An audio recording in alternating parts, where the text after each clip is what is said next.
2018 жылда Өзбекстан Республикасы Ферғана облысындағы Марғылан шаарында Киргили деген мазар, Киргили деген қабырстан бойынша маалымат шығарды.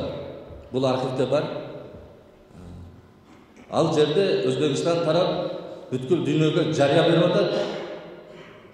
Пайғамбарымыз саллаллаху алейхи ва салламдың ахли байты, үй бүлөсү ушул мазарда көмүлгөн. Ар биринин аттарына чейин атап чыкты. Өзбекстан тараптын академик окумуштуулары тараптан бул жарык көрдү да. Маалымат. Бүт дүйнөгө айтылды. Бирок учурда коомчулукта, дүйнө коомчулугунда кызыгуу, суроо пайда болгон учурда мындай айтканда сайттар өзлөрү эле калды. Жанагы айткандар бүгүн жокта, бүгүн чыгып алардан ошол айткан сөзү берген жарыясы үчүн бир чыгып сүйлөп койсо жакшы болот эле.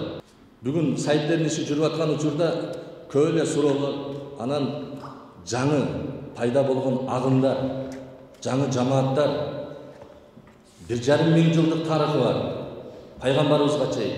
Пайгамбарыбыздан ары 10 миң жылдык тарыхы бар сайттерге жанагы адреси жок жамааттар, агымдар ар кандай суроолорду коюп атат, жүзөт атат.